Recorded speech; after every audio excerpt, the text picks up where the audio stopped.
Póngale cuidado a este tema que vamos a hablar ahorita, y es que RTV publica esta alerta, y es que Ucrania acusa a las fuerzas rusas de utilizar bombas termobáricas prohibidas por la Convención de Ginebra. Lo que leo es que estas bombas también son conocidas como bombas de vacío, que pueden vaporizar, oigan esa palabra, vaporizar cuerpos humanos. Pues estamos en este momento en comunicación con Iván Díaz, que él es especialista en seguridad y defensa y sabe mucho de este tipo de armamento y lo conoce muy bien. Iván, buenos días, bienvenido a RCN Mundo. Carla, muy buenos días, ¿cómo están? ¿Esto es cierto? ¿Este tipo de bombas existen, se utilizan, o es simplemente un tema de propaganda, como hemos visto que también ha sucedido en todo este conflicto? La tecnología balística termobárica es una de las herramientas más importantes y últimamente desarrolladas por las fuerzas militares rusas. Existen, por supuesto que existen, ellos mismos nos han mostrado a través de su propaganda y a través de su intención de demostrarle al mundo su capacidad militar. Las hemos visto en las distintas pruebas que han realizado. Sin embargo, establecer si las han utilizado o no las han utilizado durante este presente conflicto es un poco difícil. Sin embargo, si hubiera sido cierto, ya tendríamos imágenes de cuál es el resultado. Estas bombas de vacío calórico son altamente destructivas y digamos que el daño que causan es muy distintivo. Así las cosas, si en realidad las hubieran utilizado, seguramente ya tendríamos las imágenes. Son imágenes de un tipo, no de explosión, sino de devastación, como tú acabas de decir, de capacidad de destrucción por calor muy altas, y seguramente ya tendríamos imágenes, y eso no ha sucedido por ahora, lo que nos hace pensar que todavía no las han utilizado. Iván, decía Carla que el uso, eventualmente si se prueba, de estas armas, pues tiene un componente de derecho internacional complicado, estaría violando algunas convenciones que se han suscrito por parte de distintos países del mundo. ¿Usted cree que eso podría acarrear en ese sentido algunas sanciones todavía más fuertes en contra de Rusia si se llegara a probar el uso de este tipo de armas? Más que el uso del tipo de armas, es el objetivo contra el que sean utilizados. Y con eso hay que ser muy específico en términos del derecho internacional humanitario. Como te digo, es una tecnología que no tiene más de 20 años, nunca ha sido probada en combate realmente, pero lo que termina siendo al final definitivo en términos del derecho internacional humanitario es los objetivos contra los que se utilicen. Si en algún punto esa o cualquier otro tipo de arma es utilizada contra blancos no legítimos establecidos por el derecho internacional humanitario, como civiles indefensos, como organizaciones o edificios encargados a la salud, como los hospitales, ahí es donde realmente radicaría cualquier tipo de crimen de guerra, que por supuesto acarrearía aún más sanciones para la Federación Rusa. Si se lanza una bomba de estas, por ejemplo, sobre un edificio de apartamentos de 4 pisos donde vive gente, mucha gente ahí, ¿qué pasa? ¿Cómo funciona? ¿Cómo es el daño que causa? ¿A cuánta gente puede matar? ¿Cuál es el efecto que produce? Digamos que ese tipo de tecnologías tiene distintos niveles, es decir, para hablarlo en términos claros, así como desde el punto de vista balístico tenemos distintos calibres, ese tipo de tecnología también tiene distintos calibres, por decirlo de alguna manera. Lo que la hace sumamente distintiva es que lo que genera es una onda de calor, digamos, similar a los componentes nucleares. Lo que pasa es que es en una escala mucho menor. Entonces lo que uno encontraría es devastación de tipo incendiario, sin que se produzca fuego, porque realmente no produce fuego, produce un vacío que hace estallar una serie de neutrones que produce altísimos niveles de calor. Entonces lo que nos encontraríamos es como si literalmente usted hubiera rostizado a su enemigo o a su objetivo. Ahora, en relación con la posibilidad o el mecanismo de defensa que pueda tener Ucrania, ¿cuáles son las cartas sobre la mesa hoy, habida cuenta que en los 90 Ucrania resignó parte de su armamento nuclear precisamente para llegar a un acuerdo con Rusia? ¿Hay un desequilibrio militar en ese sentido entre los dos países que es evidente?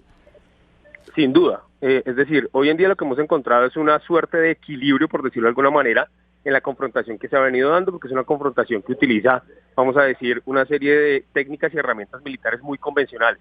Hombres de infantería, carros de caballería, y en ese nivel, digamos que existe la posibilidad de que, por supuesto, la capacidad ucraniana, siendo mucho menor, pueda, sobre todo en términos de defensa, contener el ataque ruso. En el momento que esto escale al nivel balístico, no solamente de tipo termo, sino en general cualquier tipo de acción balística, de bombardeos, para decirlo de manera clara, de parte de Rusia, en ese momento sí se va a desequilibrar la balanza. Lo que pasa es que hasta este momento Putin y el Kremlin han sido claros en su intención de no destruir la infraestructura civil y la infraestructura técnica de Ucrania, porque al final les interesa mantenerla para sus intereses.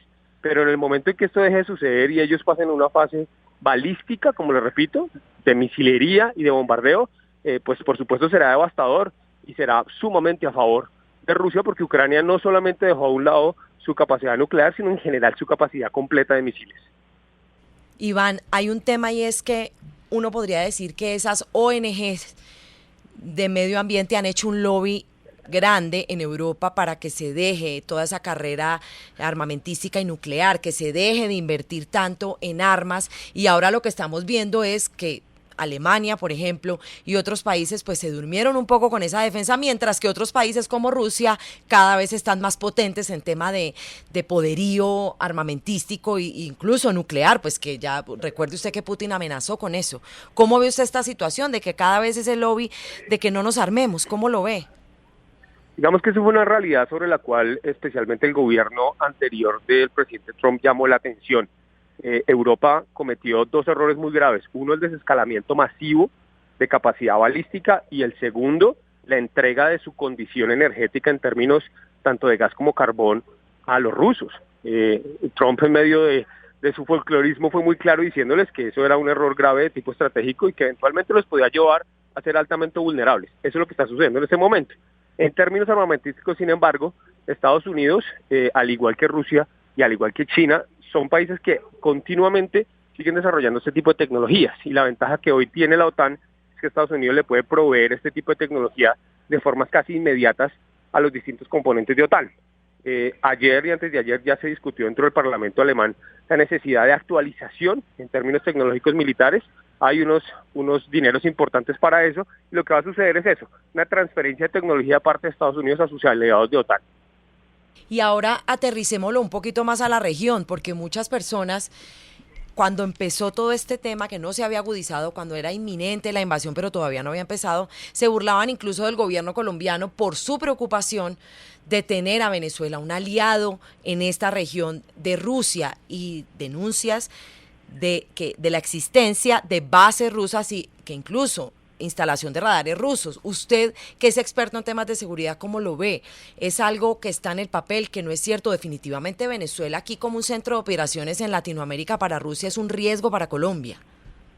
Sin duda, y aunque en su momento causa burlas, hoy mismo, cuando ya comenzamos a encontrarnos con la realidad de cuál es la proyección imperialista rusa, hay que entender que la Ucrania de Occidente, específicamente de América y de Sudamérica, es Venezuela.